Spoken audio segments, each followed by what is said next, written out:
Class 7th के student ध्यान दें। जैसा कि आप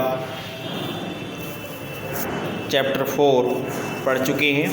चैप्टर 4 में पार्ट 1 फिनिश हो चुका है। चैप्टर का नाम था that aces trees made bloom. ये चैप्टर 4 है। इसमें आपको पढ़ाया जाएगा आज सेकेंड पार्ट देखते हैं।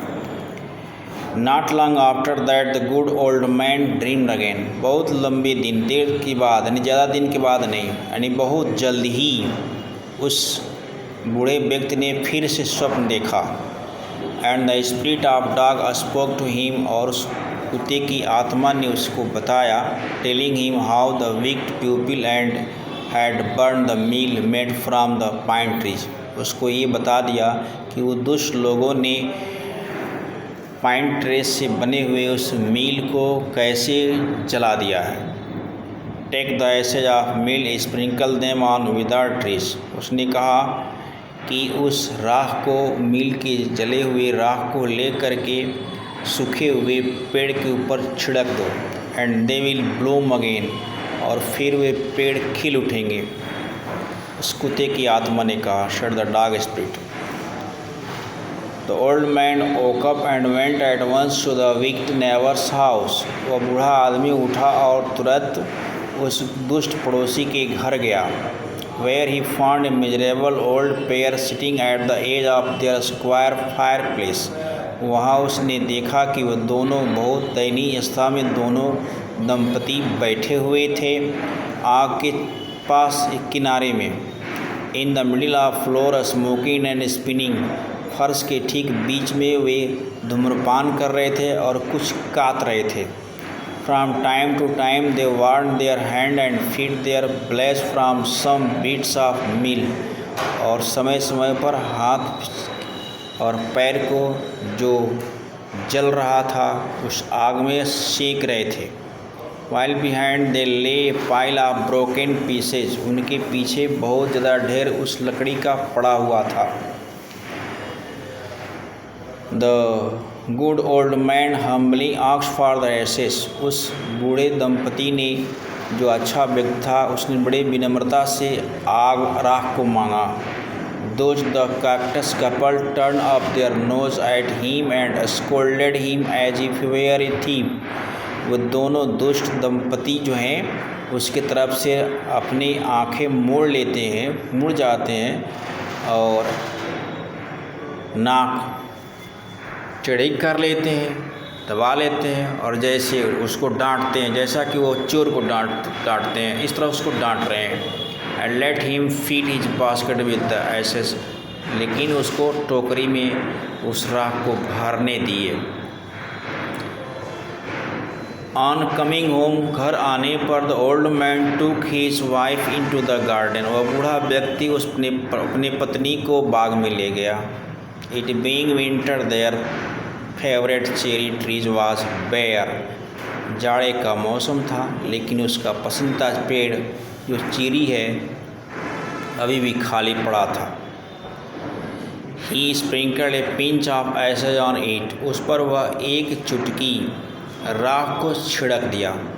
एंड लो, और देखो, it sprouted blossoms until it became a cloud of pink blooms which perfumes the air। तभी अचानक पूरे पिंक रंग से वह गुलाबी रंग में वह खिल उठता है और उसकी सुगंध हवा में फैल जाते हैं। The news of this filled the village and everyone ran out to see the wonder। यह समाचार पूरे गांव में फैल गया और हर आदमी दौड़कर देखने के लिए आता है कि यह कैसी विचित्र घटना घटी, कौन सी अद्भुत चीज़ें घट गईं। इस आश्चर्य को देखने के लिए हर आदमी दौड़कर आ जाता है। The cactus couple also heard the story and gathering of the remaining ashes of mill kept them to make without trees bloom. वह दुष्ट दंपति भी इस कहानी को सुना और बचे हुए राख को इकट्ठा कर लिया और फिर अपने मुरझाए हुए पेड़ को खिलाने के लिए, यानी खिला जाए इसके लिए चल पड़े। The kind old man heard this his Lord the demo. उस दयालु ने आदमी ने जब सुना कि इस तरह से घटना घटी है, was passed along their high road near the village। फिर वह गांव के निकट हाई रोड से वो गुजर रहा था। Set out to see taking his basket ashes as rain approached, the climbed up to the old withered cherry tree stood by the wayside। Now the ways demos it was custom where the Lord, यहाँ से देखें, the old man hearing this Lord, उस बूढ़े व्यक्ति ने देखा कि उसकी जो राजा है वहाँ का आ रहा है। पासिंग द हाई रोड से गुजर रहा है गांव के निकट से। Set out to see him, उसको देखने के लिए। Taking a basket of ash, फिर उसने एक टोकरी राख लिया। एज द ट्रेन अप्रोच्ड, जब ही जुलूस निकट आया। He climbed up the old withered cherry tree, फिर उस पुराने सूखे हुए चेरी के पेड़ पर चढ़ गया। That stood by the way side, जो रास्ते में ही था। Now the days of daimyos it was custom, उस समय डेमोज लोगों की ये रीति थी। When their lord passed by, जब उनका राजा वहाँ से गुजरे। For all the loyal people to shut up their high windows, सभी अच्छे लोग, सज्जन संभ्रांत लोग अपनी ऊपर की खिड़की को बंद कर दें।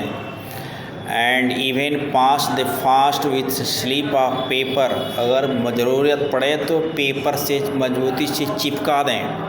So as not to commit the impertinence to looking down on his lordship, ताकि नीचे से ऊपर से देखकर अपने राजा का कोई कमेंट न करे, कोई उस पर देख न सके। All the people along the road would fall upon their hands and knees, remaining prostrate until the procession passed by। रास्ते पर सभी लोग जो सड़क पर होंगे वो सभी लोग अपने हाथ को जोड़ लेंगे और घुटने के बल तब तक वहीं पड़े रहेंगे जब तक वह पूरा जुलूस वहाँ से गुजर नहीं जाता है। इस तरह से फिर आपको नेक्स्ट वीडियो में इसके नेक्स्ट पैराग्राफ भेज दिया जाएगा।